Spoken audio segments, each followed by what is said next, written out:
Hi there, ये MGT 602 entrepreneurship की short lecture series का तीसरा लेसन है और आज के इस लेसन के अंदर आपको थीम नंबर 3 करवाई जाएगी। सो फैमिली बिजनेस क्या होता है? कोई भी हार्ड एंड फास्ट डेफिनेशन नहीं है कि फैमिली बिजनेस क्या है। फैमिली बिजनेस उसी बिजनेस को कहा जाता है जिसकी ओनरशिप और उसका कंट्रोल जो है वो फैमिली मेम्बर्स के हाथों में होता है। और मेम्बर्स से मुराद ये नहीं होता कि वो सिर्फ ब्लड रिलेटिव्स ही होने चाहिए, बल्कि वो दूसरे रिलेटिव्स भी हो सकते हैं। और फैमिली की प्रैक्टिसेस और वैल्यू जो है वो फैमिली बिजनेस को इन्फ्लुएंस करती हैं, उसका एक असर होता है बिजनेस के ऊपर। और सक्सेसफुल अगर फैमिली बिजनेस होता है तो वो दूसरी नेक्स्ट जनरेशन को भी ट्रांसफ़र हो जाता है, अगली नस्ल को भी वो ट्रांसफ़र हो जाता है। सो फैमिली बिजनेस वही होता है जिसके अंदर दो से ज़्यादा फैमिली मेम्बर्स जो बिजनेस को ऑन करते हैं, कंट्रोल करते हैं मिलके। सो एक यूनिक इंट्रैक्शन होता है इंडिविजुअल, फैमिली और बिजनेस के दरमियान। तो इसी तरह ये बिजनेस जो है वो एक यूनिक एंटिटी बन जाता है। फॉर एग्जांपल, एक ग्रेजुएट है जो कि ज्वाइन करना चाहता है अपने फैमिली बिजनेस को, जहाँ पर उसके वालिद और उसका भाई ऑलरेडी वर्क कर रहे हैं। सो वो इंडिविजुअल जो है, जाहिर बात। So now the family business challenges and characteristics. Family business की कुछ चैलेंजेस भी आते हैं और करेक्टरिस्टिक्स भी हैं। सो फैमिली मेम्बर्स के दरमियान अगर कॉन्फ्लिक्ट होता है तो वो पूरे के पूरे बिजनेस को असरअंदाज करता है। और अगर कोई मेल मेंबर नहीं है तो फीमेल मेंबर के लिए बहुत मुश्किल होता है कि बिज़नेस को वो टेक ओवर कर सके। और हमारे पाकिस्तान में तो ये चीज़ और भी ज़्यादा मुश्किल होती है। और फैमिली बिजनेसेस को रोल कॉन्फ्लिक्ट्स भी फेस करना पड़ता है, जैसे कि पेरेंट्स और चिल्ड्रन दोनों मौजूद हैं तो जाहिर बात है पेरेंट रोल भी एक तरफ मौजूद है फैमिली के अंदर पेरेंट्स का, और एक तरफ प्रोफेशनल रोल भी मौजूद है। तो जाहिर बात है उसके दरमियान डिफ्रेंशिएट करना एक बहुत मुश्किल होता है। पेरेंट्स के लिए भी बड़ा मुश्किल हो जाता है और फिर चिल्ड्रन के लिए भी मुश्किल हो जाता है। और पेरेंट्स और चिल्ड्रन के जो मैनेजमेंट स्टाइल है उसमें भी जाहिर बात है फ़र्क आ सकता है। और फाइनेंशियल अकाउंटेबिलिटी भी बहुत मुश्किल होती है, यानी कि पैसे को किस तरीके से यूज़ किया है, तो इसकी अकाउंटेबिलिटी भी बहुत मुश्किल होती है। और ये अकाउंटेबिलिटी ऐसी होती है कि घरों के अंदर भी लोगों के दरमियान कॉन्फ्लिक्ट हो जाता है, हस्बैंड एंड वाइफ के दरमियान तक भी कॉन्फ्लिक्ट हो जाता है घरों में। तो बिज़नेस के अंदर तो ये कॉन्फ्लिक्ट और भी सीरियस हो सकता है अगर फाइनेंशियल अकाउंटेबिलिटी सही तरह नहीं हो पा रही तो। और फैमिली इश्यूज़ और जो कॉन्फ्लिक्ट होते हैं वो बिज़नेस के अंदर भी दिखाई देते हैं। और कई सारे इश्यूज़ आते हैं जब सक्सेशन डिले होती है। सक्सेशन यानी कि जब ट्रांसफ़र किया जा रहा होता है बिज़नेस को दूसरे फैमिली मेम्बर को, तो उसके अंदर डिले भी आ जाता है क्योंकि सीनियर फैमिली मेम्बर रहते हैं और वो जाहिर बात है जब रिस्पॉन्सिबिलिटी शेयर करना चाहते हैं या पावर, तो वो हेजिटेट फील करते हैं। और इसके अलावा वो इस बात से भी डरते हैं कि उनकी जो पर्सनल आइडेंटिटी है उसको ख़तरा है, तो वो अथॉरिटी ट्रांसफ़र करते वक्त हेजिटेट उनको फील होता है। और पेरेंट्स जो वो बाइस भी नहीं होना चाहते और वो इस बात से भी हेजिटेट फील करते हैं कि अथॉरिटी सिर्फ एक शख्स को ट्रांसफ़र की जाए। और उससे ज़ाहिर बात है सक्सेशन के अंदर डिले आता है। और अगर एक चाइल्ड जो है वो ज़्यादा इंगेज होता है बिज़नेस एक्टिविटीज़ में और दूसरे जो है वो नहीं होते, तो उससे भी सक्सेशन के अंदर ज़ाहिर बात है डिले आते हैं। फेयर ऑफ रिटायरमेंट, साथ में जेलिसी और राइवलरी, इससे जो है क्या होता है कि अनवांटेड डिले आता है ट्रांसफ़र ऑफ ओनरशिप के अंदर। सो फैमिली बिजनेस की शेयर्ड विजन्स, वैल्यूज़ और गोल्स होते हैं। और ये बिज़नेस ऐसा नहीं होता कि बिल्कुल ऐसे ही लापरवाही से चले और तब भी परफॉर्म कर रहा है, ऐसा नहीं होता, बल्कि एक प्रॉपर प्लान होता है और वेल रिटन प्रोसीजर्स होते हैं, एक्सपेक्टेशन होती हैं फैमिली पार्टिसिपेशन के हवाले से, यानी कि लिखा हुआ होता है इसमें जो भी प्रोसीजर वगैरह होते हैं वो लिखे हुए होते हैं। और तमाम चीज़ें जो एक्सपेक्टेशन वगैरह होती हैं लिखी हुई होती हैं और क्लियरली मेंशन होता है कि कितनी पार्टिसिपेशन जो है वो कितने मेंबर से जो है वो की जा रही है, कि किस हद तक पार्टिसिपेशन करना है किस मेंबर ने। और क्लियरली ये भी मेंशन होता है कि रिटायरमेंट या डेथ के बाद कौन जो है वो बिज़नेस को टेक केयर करेगा। सो ये सिर्फ फैमिली विजडम के ऊपर रिलाई नहीं करते, बल्कि आउटसाइड एडवाइज़र होते हैं, बोर्ड मेंबर्स होते हैं एडवाइस के लिए। और फैमिली यूनियन भी पॉजिटिवली इम्पैक्ट करती है बिज़नेस को। और फैमिली बिजनेस सपोज टू है प्रोफेशनल मैनेजमेंट जारी बातें होनी चाहिए और प्रॉपर गवर्नेंस स्ट्रक्चर जो है वो होना चाहिए। और जो रिस्पॉन्सिबिलिटीज़ होती हैं फैमिली मेम्बर्स की वो यूजुअली तौर पे प्री प्लान्ड होती हैं। Some research facts about family businesses. तो अब आपके सामने कुछ रिसर्च फैक्ट्स हैं फैमिली बिजनेसेस के बारे में। रिसर्च से कुछ बातें सामने आई हैं जो कि आपको अब बताई जा रही हैं। जितने भी तमाम बिजनेसेस हैं दुनिया के अंदर, उनमें से तकरीबन 80% ऐसे हैं जिनका फैमिली बिजनेस स्ट्रक्चर मौजूद है।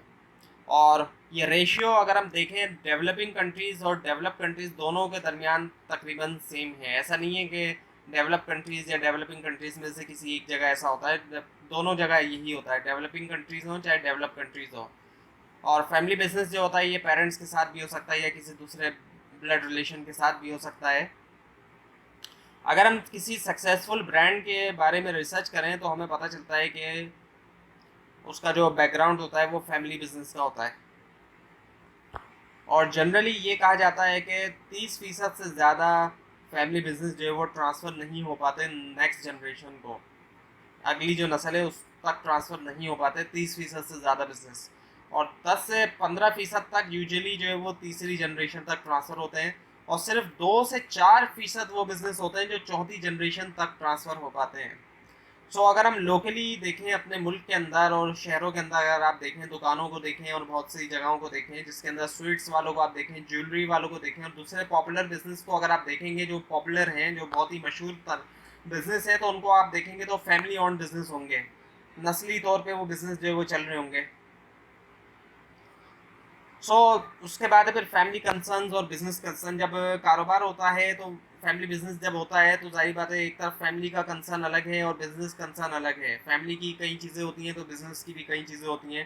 फैमिली के अंदर फैमिली की केयर करना, फैमिली मेम्बर्स की इनकी नर्चरिंग करना, ये चीज़ आ जाती है फैमिली के कंसर्न के अंदर। बिजनेस कंसर्न में प्रोडक्शन और डिस्ट्रीब्यूशन आ जाती है गुड्स की और सर्विसेज की, क्योंकि जाहिर बात है बिजनेस है तो जाहिर बात है वहाँ पे गुड्स भी प्रोड्यूस हो सकते हैं या फिर सर्विसेज भी, और फिर उनकी डिस्ट्रीब्यूशन भी होती है। और फैमिली कंसर्न के अंदर एम्प्लॉयमेंट होना और एडवांसमेंट होना फर्म के अंदर एम्प्लॉयमेंट और आगे बढ़ना। और बिजनेस कंसर्न में ज़रूरत होती है प्रोफेशनल मैनेजमेंट की, मैनेजमेंट ऐसी जो कि प्रोफेशनल हो। तो जाहिर बात है प्रोफेशनल मैनेजमेंट के लिए अनबायसनेस होना चाहिए, ऐसा नहीं हो कि बायसनेस की बुनियाद पर मैनेजमेंट में किसी को रखा जाए। फैमिली कंसर्न में loyalty to the family, family के साथ लॉयल्टी होना, वफादारी होना। और बिजनेस कंसर्न में इफेक्टिव और एफिशिएंट ऑपरेशन होना फर्म के। इफेक्टिव और एफिशिएंट से मुराद ये कि एफिशिएंसी होना, कम इनपुट से ज़्यादा आउटपुट ना, कम टाइम में ज़्यादा काम करना। और इफेक्टिवनेस ये है कि बिल्कुल सही तरीके से काम किया जाए, गोल्स को सही चूज़ किया जाए और उनको फिर जाहिर बात है ज़्यादा से ज़्यादा अचीव किया जाए। Family business advantages. Family businesses के कई सारे एडवांटेजेस होते हैं। जब चूज़ किया जाता है कि फैमिली बिजनेस स्टार्ट किया जाए या फिर क्रैश से स्टार्ट किया जाए, तो कई सारे बिजनेस एडवांटेजेस हैं जो फैमिली बिजनेस को हासिल हैं as compare to start from scratch. तो सबसे पहला है कि बिज़नेस जो है वो स्मूथ नहीं होता। कोई भी बिज़नेस हो जारी बात स्मूथ नहीं होता, अप्स एंड डाउन आते रहते हैं, कभी ऊंचा जाता है बिज़नेस, कभी नीचे आता है। जब चैलेंजिंग टाइम होता है तो ऐसी सिचुएशन में क्या होता है कि बिज़नेस के अंदर जो मेंबर्स होते हैं, जारी बात है वो फैमिली मेंबर्स होते हैं। फैमिली मेंबर के दरमियान वैसे भी रिलेशनशिप तो होता है, उसकी स्ट्रेंथ होती है, तो उसकी वजह से वो आपस में एक दूसरे से मिले रहते हैं, इंटीग्रेट रहते हैं आपस में, क्योंकि उनके दरमियान वैसे ही एक रिलेशनशिप होता है फैमिली मेम्बर्स के दरमियान। और अगर नन फैमिली बिजनेस जो होते हैं वहाँ पे क्या होता है कि पार्टनर्स जो है वो जारी बात है नन फैमिली मेम्बर होते हैं, तो वो छोड़ के चले जाते हैं या और उससे जो है वो या तो फिर बिजनेस डिसॉल्व हो जाता है, ये भी होता है। लेकिन फैमिली बिजनेस में आपस में जो है वो एक दूसरे से जुड़े रहते हैं पार्टनर्स जो होते हैं, मेंबर जो होते हैं। और टफ टाइम में फैमिली मेम्बर सेक्रीफाइस भी करते हैं अपने फाइनेंशियल बेनिफिट को, ताकि फर्म को जो है वो नॉर्मल वर्किंग कंडीशन में लाया जा सके। और यूजुअली फैमिली बिजनेस जो है वो दूसरे बिजनेस से अलग होते हैं। इससे स्ट्रेंथ मिलती है कि बिजनेस जो है वो फैमिली ओन करती है, इस बात से भी स्ट्रेंथ मिलती है बिजनेस को। और रिसर्चर ने शो किया है कि फैमिली बिजनेस में जनरली जो है वो हायर लेवल ऑफ कंसर्न होता है कम्युनिटी के लिए, यानी कि कम्युनिटी के बारे में भी सोचा जाता है फैमिली बिजनेस के अंदर। बाकी दूसरे बिजनेस में इतना नहीं सोचा जाता जितना फैमिली बिजनेस में सोचा जाता है। और जाहिर बात है सोशल वर्क भी फिर करते हैं ये, और वेलफेयर की एक्टिविटीज़ भी करते हैं, क्योंकि कम्युनिटी के बारे में भी सोचते हैं। सिर्फ ये नहीं होता कि अपना प्रॉफिट अर्न किए जा रहे हैं, बाकी सोसाइटी कम्युनिटी उसके बारे में सोचा नहीं जा रहा, तो उसके बारे में भी फैमिली बिजनेस ही ज़्यादातर सोचते हैं। और अनब्रेकेबल फैमिली टाई होने की वजह से जो फैमिली बिजनेस प्लान होता है लॉन्ग रन के लिए शो करता है लॉन्ग टर्म कमिटमेंट को। और लिटरेचर ने सपोर्ट किया है इस बात को भी कि फैमिली बिजनेसेस में बेटर क्वालिटी और वैल्यू होती है एज़ कम्पेयर टू दूसरे बिजनेस में। और जो मोटिवेशन फॉर सक्सेस होती है, सक्सेस की जो the family business unique attributes. So जो स्टार्ट होता है फैमिली बिजनेस का वो यूजुअली तौर पे तो कोई एक इंडिविजुअल करता है, कोई एक शख्स करता है जो कि फाउंडर होता है, और उसकी जो कोर वैल्यू होती है, बुनियादी जो वैल्यू होती है वो ट्रांसमिटेड हो जाती है बिजनेस के अंदर, और उसी से जो है वो कल्चर जो है बनता है ऑर्गेनाइजेशन का।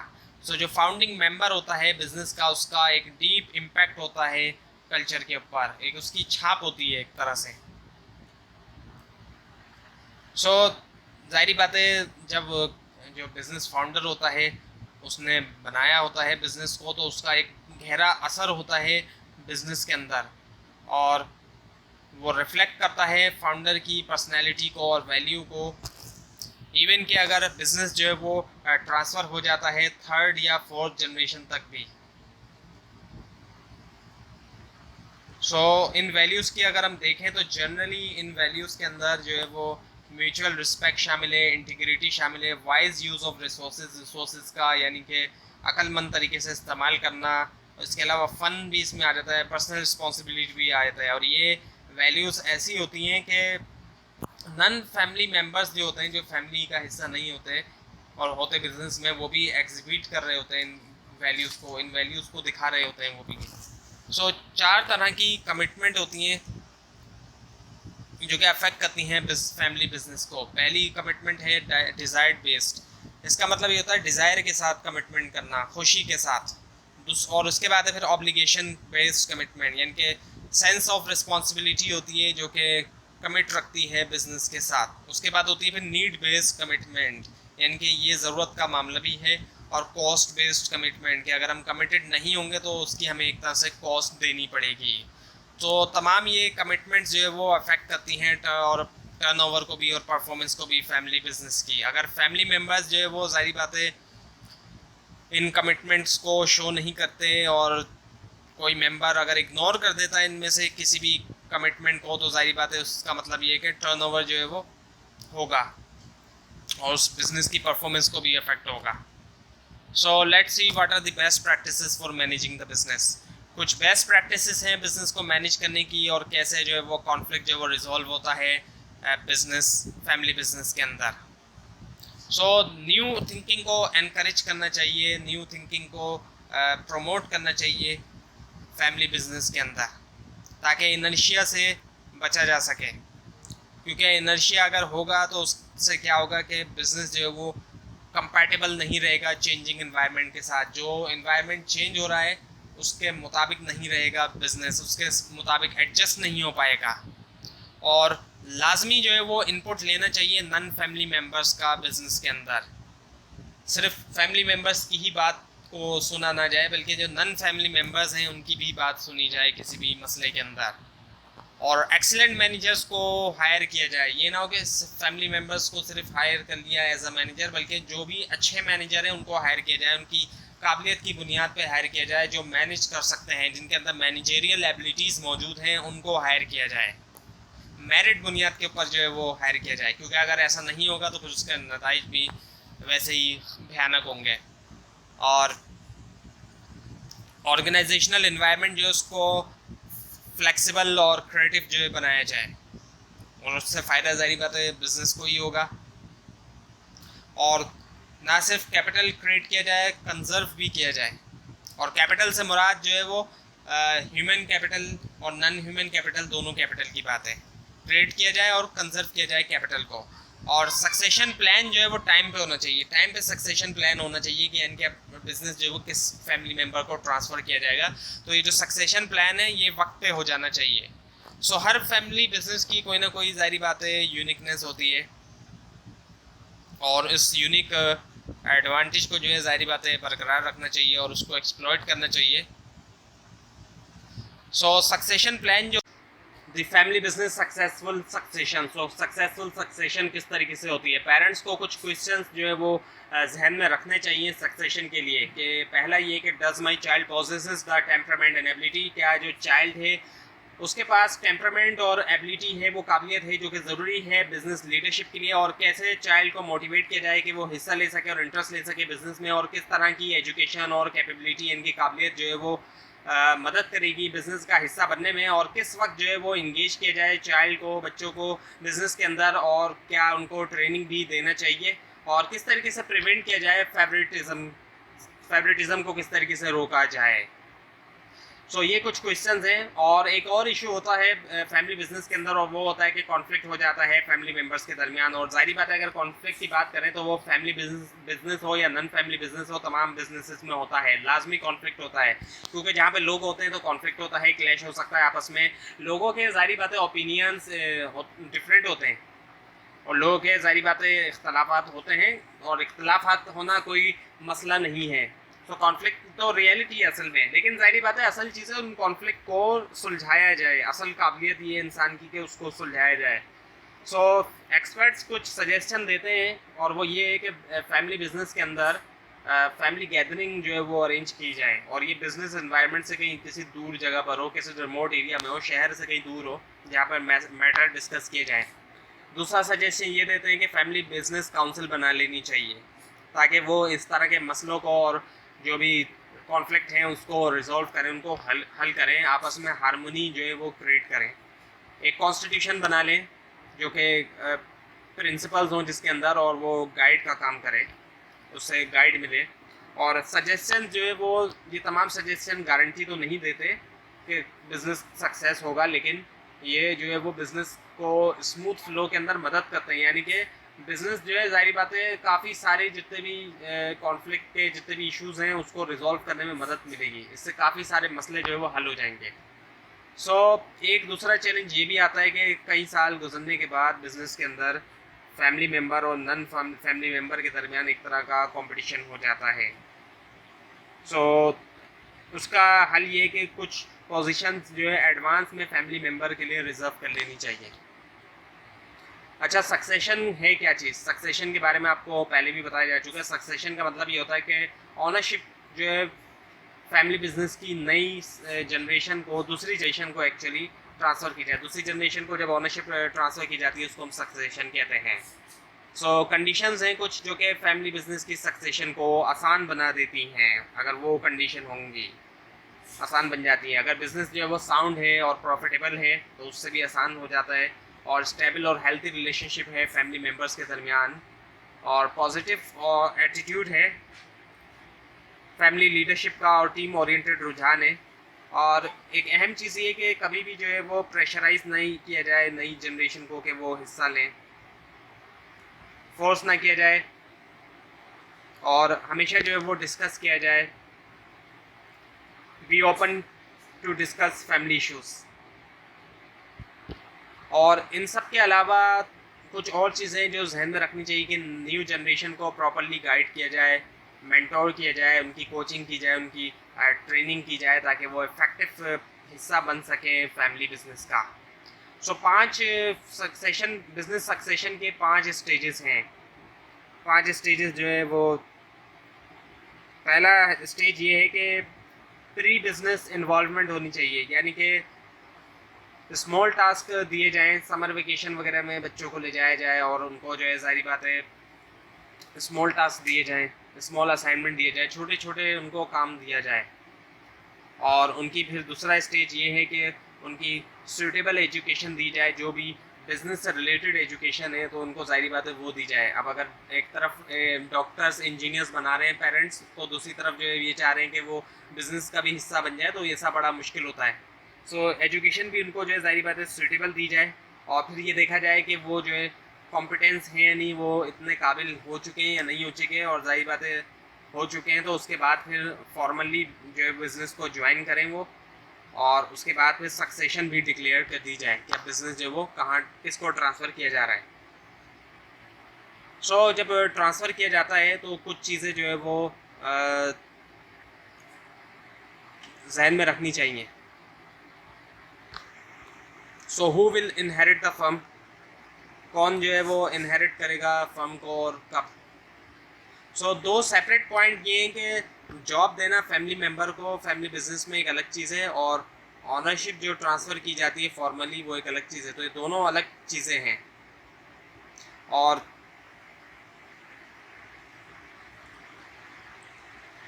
कलेक्टिव इनहेरिटेंस होगा या फिर इंडिविजुअल जो है ज़ाहिर उसको ऑनर बनाया जाएगा बिजनेस का। ये भी एक चीज़ है कि कलेक्टिव इनहेरिटेंस होगा या फिर एक सिंगल इंडिविजुअल को ऑनर बना दिया जाएगा बिजनेस का। और सक्सेसर जो होंगे, क्या तमाम सक्सेसर को इक्वल शेयर मिलेगा, और ऑनरशिप जो होगी वो ग्रेजुअली ट्रांसफ़र की जाएगी थोड़ा थोड़ा करके, या एक साथ ही कर दी जाएगी, ये भी एक क्वेश्चन है। और जब ट्रांसफ़र किया जा रहा है बिज़नेस तो ज़ाहिर बात है टैक्स के इश्यूज़ भी आएंगे, तो टैक्स इम्प्लीकेशन को किस तरह हैंडल किया जाएगा, और इसके अलावा कुछ दूसरी प्रॉपर्टीज़ जो होती हैं वो भी ज़ाहिर बातें शेयर की जाती हैं।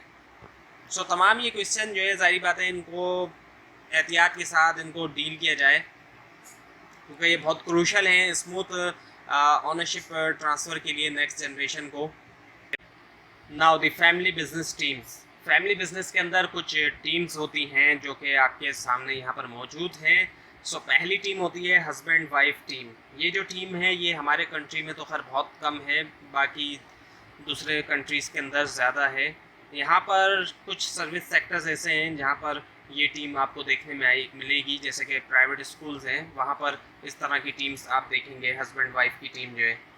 और इसके कई सारे ज़ाहिर बातें फ़ायदे हैं, कुछ एक आध नुकसान भी है, लेकिन इसके फ़ायदे हैं, जैसे कि इकट्ठे होते हैं तो ज़ाहिर बात है बिज़नेस लाइफ में भी चीज़ें शेयर कर रहे हैं।